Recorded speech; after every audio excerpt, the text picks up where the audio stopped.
আসসালামু আলাইকুম dear viewers. তো সবাই কেমন আছেন? আশা করি সবাই ভালো আছেন। তো আজকে আপনাদের সামনে গ্রামার আরেকটা নতুন টপিক নিয়ে আসলাম। সেটা হচ্ছে নিয়ারেশন। তো আমি বলবো নিয়ারেশন নিয়ে যারা পেরেশান থাকেন, আমার এই ভিডিওটা দেখার পর আপনাদের নিয়ারেশন নিয়ে আর কোনো ঝামেলাই থাকবে না। আমি আমার পূর্ব ভিডিওতে গ্রামারের বেস্ট টপিক নিয়ে আলোচনা করেছি, সেখান থেকে আপনারা দেখে নেবেন। তো নিয়ারেশন শিখতে গেলে আপনাকে যেটা লাগবে সেটা হচ্ছে টেন্স সম্পর্কে ভালো ধারণা থাকতে হবে। তারপর হচ্ছে পার্সন সম্পর্কে এবং সেন্টেন্স সম্পর্কে, সেন্টেন্সের প্রকারভেদ সম্পর্কে ভালো ধারণা থাকতে হবে। তা না হলে নিয়ারেশন পারবেন না। তো আমি চেষ্টা করবো এক ভিডিওতে নিয়ারেশনের সম্পূর্ণ পার্টটি আলোচনা করার জন্য। আর যে তিনটি জিনিসের কথা বলেছি, সেন্টেন্স, টেন্স, পার্সন, আমি আমার পূর্বের ভিডিওতে এগুলো আলোচনা করেছি, সেখান থেকে দেখে নেবেন। তো আর কথা না বলে মূল ভিডিওতে চলে যাচ্ছি। মূল ভিডিওটি দেখতে চোখ রাখুন সাব্বির একাডেমি চ্যানেলে। তো সবাই দেখতে থাকুন।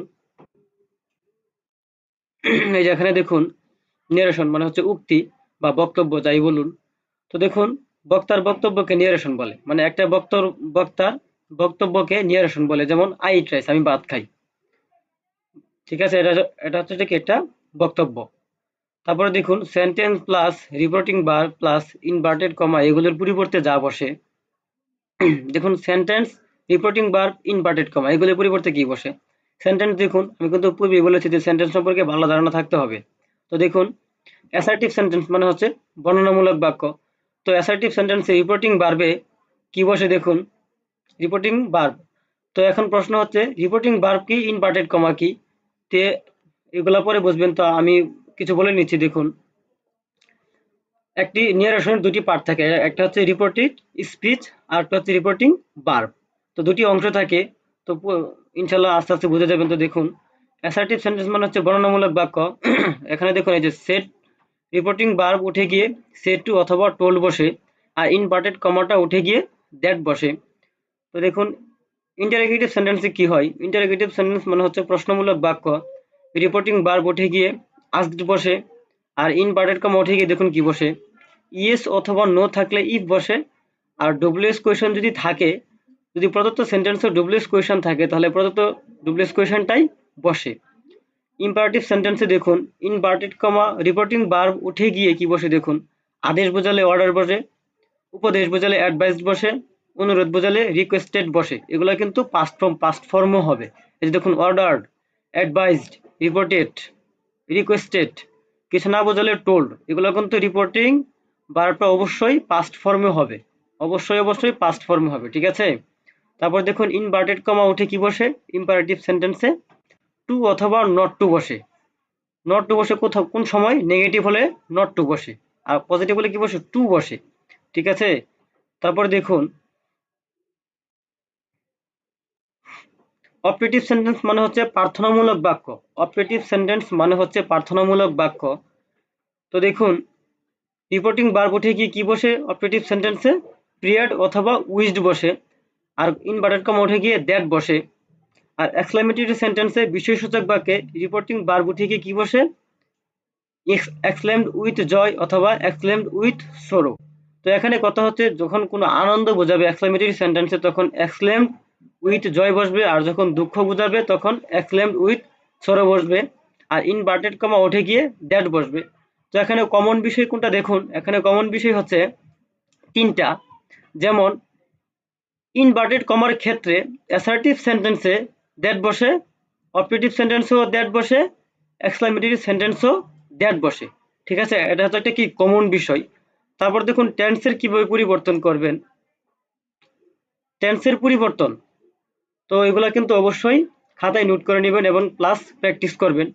তো দেখুন, টেন্সের পরিবর্তন ডিরেক্ট এবং ইনডিরেক্ট। একটা হচ্ছে ডিরেক্ট আর একটা হচ্ছে ইনডিরেক্ট।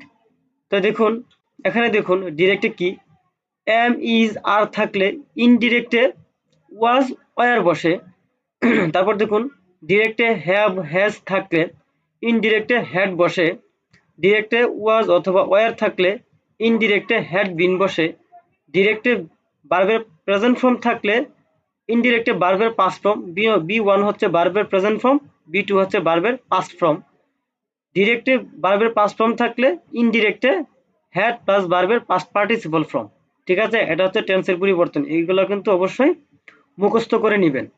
তারপর নিচে দেখুন, আমি উদাহরণ নিয়েছি। দেখুন, এখানে দেখুন, direct indirect. Direct, he said to me, এটা কি? এটা হচ্ছে রিপোর্টেড ভার্ব, এটা হচ্ছে কি? Reporting verb. আর এটা হচ্ছে I have completed my work, এটা হচ্ছে রিপোর্টিং স্পিচ। ঠিক আছে, দেখুন এখন দুটো অংশ, একটা হচ্ছে রিপোর্টেড ভার্ব আর একটা হচ্ছে রিপোর্টিং স্পিচ।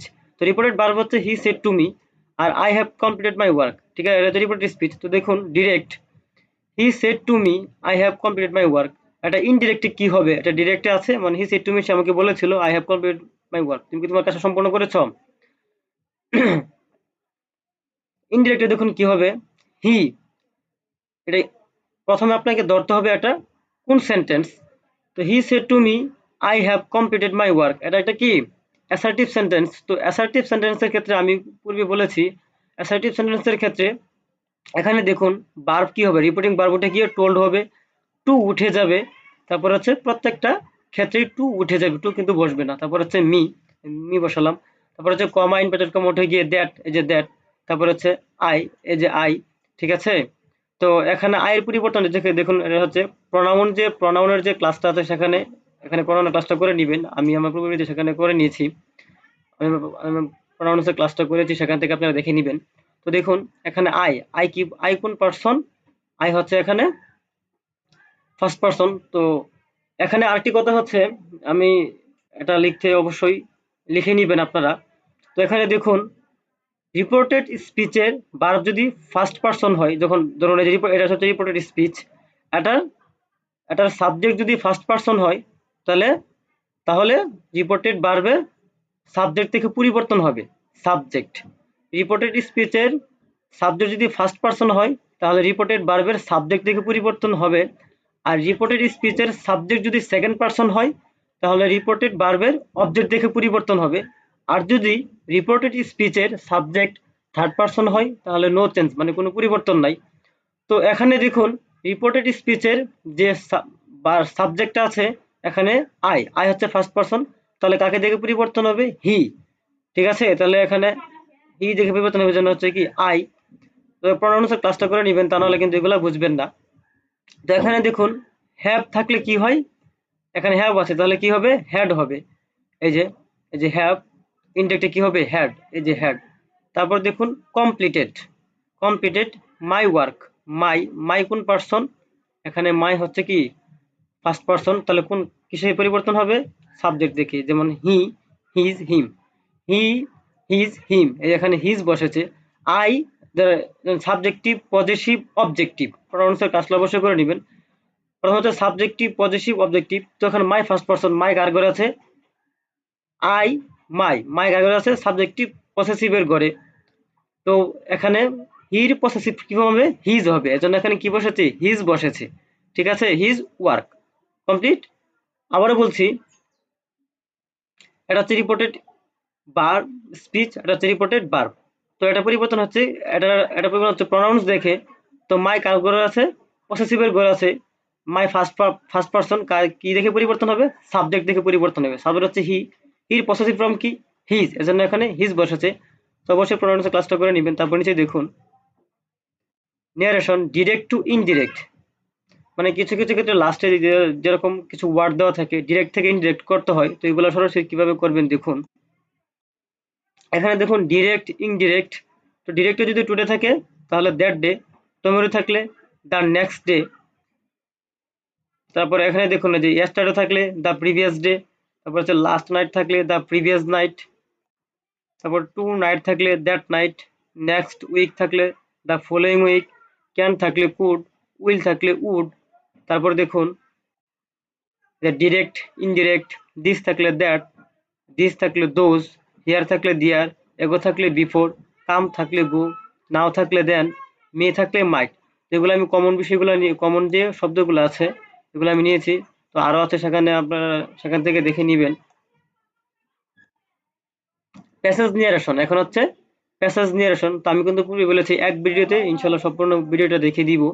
তো এখানে প্যাসেজ নিয়ারেশনের যে অংশ থাকে, কিছু কিছু ক্ষেত্রে পরীক্ষার সময় প্যাসেজ নিয়ারেশন থাকে। তো দেখুন প্যাসেজ নিয়ারেশনের সময় কিভাবে পরিবর্তন করবেন। তো জেনারেল রুলস দেখুন, ইয়েস থাকে মাঝে মধ্যে রিপোর্টেড স্পিচের বা ইনভার্টেড কমার ভিতরে ইয়েস থাকলে কি তখন কি হবে? Replied in the affirmative, yes থাকলে রিপ্লাইড ইন দ্য অ্যাফার্মেটিভ, আর নো থাকলে রিপ্লাইড ইন দ্য নেগেটিভ হবে। ঠিক আছে, এটা থাকবে ইনভার্টেড কমার ভিতরে। তো দেখুন, তারপরে দেখুন, কাউকে সম্বোধন করলে অ্যাড্রেসিং অ্যাজ বসে, কাউকে সম্বোধন করলে অ্যাড্রেসিং অ্যাজ বসে। স্যার থাকলে রেসপেক্টফুলি, উইথ ডিউ রেসপেক্ট, এগুলো থাকে। কোনো বক্তার মাঝে মাঝে কোনো বক্তার একাধিক উক্তি থাকে, কোনো বক্তার একাধিক উক্তি থাকলে তখন কি বলবে দেখুন, যেমন ফার্স্ট প্রথমে বসবে সেট অথবা টোল্ড। কোনো ব্যক্তির একাধিক উক্তি থাকলে প্রথমে বসবে সেট অথবা টোল্ড। তারপরে দেখুন, সেকেন্ডে বসবে অ্যাডেড, তারপর থার্ড বসবে ফার্দার অ্যাডেড। ঠিক আছে, এগুলা এগুলা এগুলা ব্যবহৃত হবে।